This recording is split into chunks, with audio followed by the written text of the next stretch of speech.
দেখছেন AGT live 24/7। নরক AGT live 24/7। Teesta এটা বর্তমানে কুমারী মধুতি রূপশ্রী হায়ার সেকেন্ডারি স্কুলের পুরানা বিল্ডিংয়ে হচ্ছে, নিজস্ব কোনো অফিস নেই। আমার প্রশ্ন হচ্ছে সেখানে নতুন করে একটা আইএস অফিস করা হবে কিনা, এবং এই প্রস্তাবটাও আমাদের ডিউ খোয়াই ডিস্ট্রিক্ট থেকে পাঠানো হয়েছে বলে আমি জানতে পেরেছি। এসএলপি আছে ঠিকই না ঠিকই বলেছে, তবে আমি এটা ল ডিপার্টমেন্টের সাথে আমার কথা বলতে হবে, বলে তারপর কথা বলবো। ওকে, নেক্সট।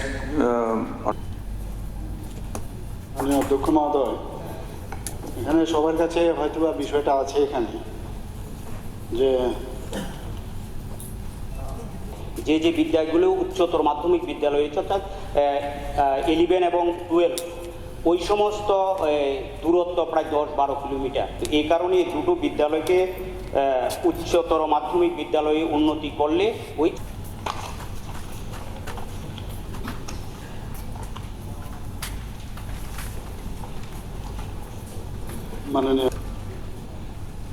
মাননীয় অধ্যক্ষ মহোদয়, প্রথমেই আমার আন্তরিক অভিনন্দন আপনাকে।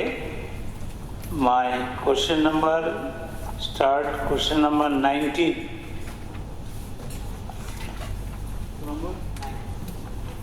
আমাদের বামপুর যে পিএমসি বিদ্যালয়টি, এইটির পাশে আধা কিলোমিটারে রাঙামাটি উচ্চতর মাধ্যমিক বিদ্যালয়। সেটা বিদ্যাজ্যোতি বিদ্যালয় হওয়ার ফলে, সেটা ইংলিশ মিডিয়াম হওয়ার ফলে ওই সমস্ত পাশাপাশি বিদ্যালয়গুলি বাংলা মিডিয়ামের একটা অভাব বোধ করছে 11-12। এই বিদ্যালয়টি বিশেষ গুরুত্বপূর্ণ, না হলে পরে সমস্ত ছেলেমেয়েরা অমরপুর শহরের উপরে বিদ্যালয়গুলোর উপরে চাপ পড়ছে। ঠিক একইভাবে কাওয়ামারা যে বিদ্যালয়, শাসক দলের তরফ থেকেও এ বিষয়ে নির্বাচন কমিশনের কাছে আবেদন রাখা হয়েছে। তো আমার মনে হয় এই প্রস্তাব গ্রহণ করা এবং নির্বাচন কমিশনকে অনুরোধ করা, এটা সবাই সর্বসম্মত হবেন। আমি আশা করব এই বিষয়ে নিশ্চয়ই মাননীয় মুখ্যমন্ত্রী বা এই ট্রেজারি বেঞ্চের তরফ থেকে কিছু বলবেন।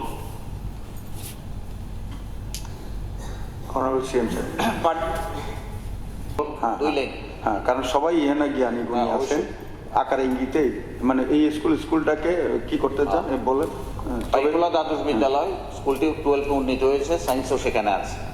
এখানে স্টাফ আছে এবং ক্লাস 11 স্টুডেন্ট, সেখানে 100 জনের উপরে ক্লাস 11 স্টুডেন্ট আছে, কিন্তু ক্লাসরুম নেই, হেডমাস্টার রুম নেই, স্টাফ রুম নেই।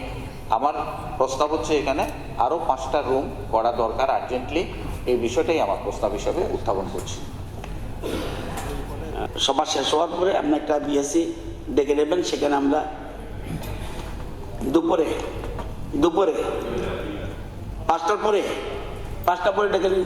হাউস যখন শেষ হবে তখন ডেকে নেবেন, 5-10 মিনিট লাগবে, আমরা বসে গেলে সব দলের প্রতিনিধি যেন থাকে। আমার হৃদয়ের অন্তঃস্থল থেকে আপনাকে ধন্যবাদ জানাচ্ছি এই কারণ এই পবিত্র বিধানসভায় গণতান্ত্রিকভাবে আপনি সর্বশ্রেষ্ঠ চেয়ারে অবতীর্ণ হয়েছেন। আমার কোশ্চেন নাম্বার 7070।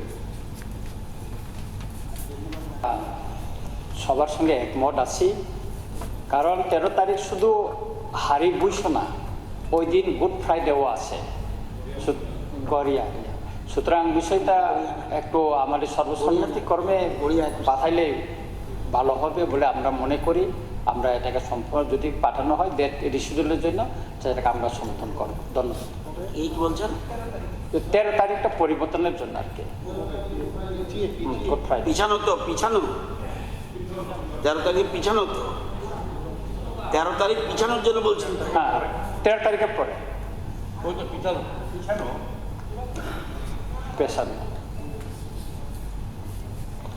কোনো অসুবিধা নাই, কেননা গতবারও 11 এপ্রিল ভোট গণনা হয়েছিল, কিন্তু কাউন্সিল গঠিত হয়েছিল 20 এপ্রিল, আমার যতটুকু মনে পড়ে।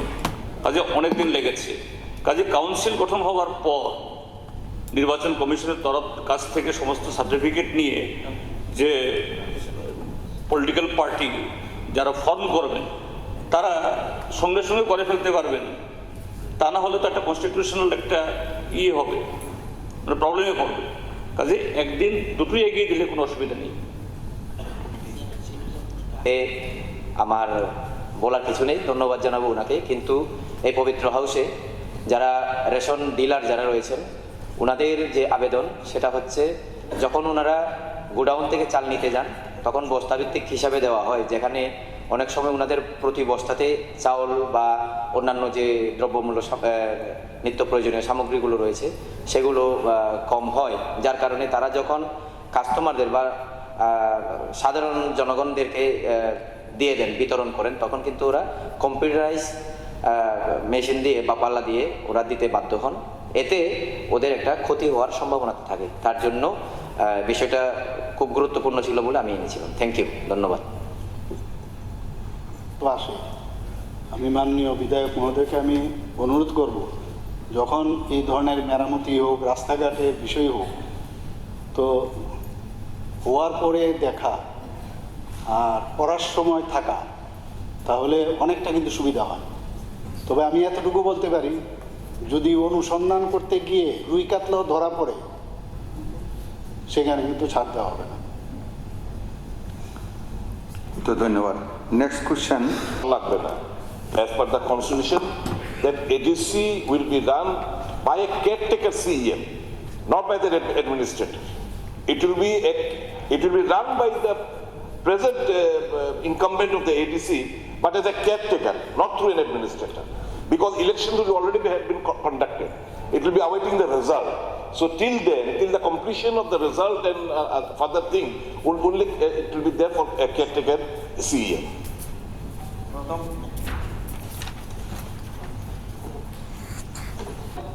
Let me start question number 168. 8. গঠন করার নতুনভাবে সরকারের কোনো পরিকল্পনা আছে কি? আমাদের পরিবেশিত এই সংবাদটি দেখার জন্য ধন্যবাদ। চিনিও কক্তমা নাইমা বাগুই বেলায় হাম্বাই। ये न्यूज़ कंटेंट देखने के लिए शुक्रिया।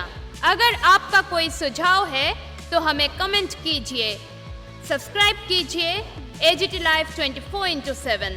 Thanks for watching AGT Live 24/7.